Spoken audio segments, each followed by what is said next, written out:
Remue ménage. Remue ménage.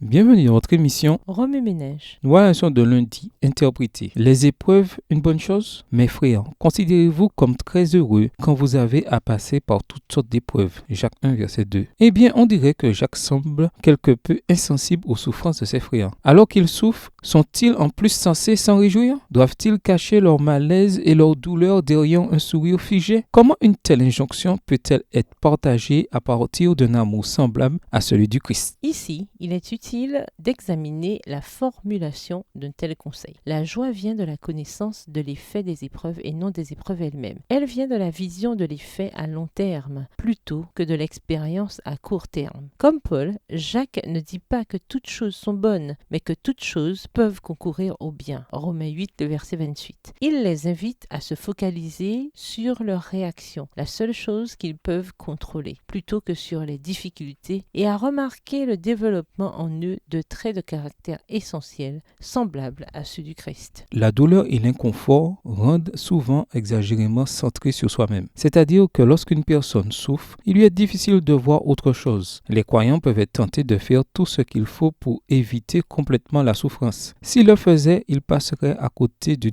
croissance essentielle dans la foi et dans la grâce. Ou pire, ils feraient souffrir les autres pour l'éviter. Regardez le long terme, exhorte Jacques, et ne vous laissez pas entraîner par les diverses épreuves du présent. Au lieu de fixer les yeux sur les épreuves, penchez-vous sur elles par rapport à ce que Dieu peut en faire. Ce n'est pas en savourant les épreuves que nous sommes sauvés, mais par celui qui nous aide à les surmonter. Jacques poursuit en ajoutant à la garantie de la sagesse la condition d'une foi inébranlable, c'est-à-dire d'une foi sans douter. Jacques 1, le verset 6. Au lieu de prescrire une punition arbitraire pour celui qui doute, Jacques décrit la réalité selon laquelle la foi est nécessaire pour recevoir quoi que ce soit de Dieu. La foi est une réalisation convaincue, une confiance dans les réalités invisibles. Hébreux 11, verset 1. Comme Dieu ne marche pas actuellement sur cette terre sous une forme physique et visuelle, nous avons besoin de foi pour communiquer avec lui et par conséquent pour recevoir aussi des dons de sa part, y compris la sagesse. Un cœur et un esprit dépourvus de foi dans le caractère et la puissance de Dieu n'offrent pas plus de stabilité qu'une vague fouettée par le vent. La foi, c'est être convaincu de l'existence de Dieu, de la capacité et de la volonté de Dieu de récompenser ceux qui le cherchent diligemment. Hébreux 11, verset 6. Grâce à la foi, le croyant peut tirer profit de diverses épreuves, s'appuyer sur la source de la sagesse et éprouver une joie constante en Dieu. Remue ménage, après avoir regardé votre texte écrit et annoté, quels éclairages particuliers vos notes semblent-elles indiquer dans l'ensemble? Quelles questions émergent après l'étude de la leçon d'aujourd'hui? Quelle partie trouvez-vous difficile? Quels autres principes et conclusions découvrez-vous? Donnez une description personnelle d'une vision équilibrée des épreuves dans votre propre vie. Au revoir. Et à demain si Dieu veut.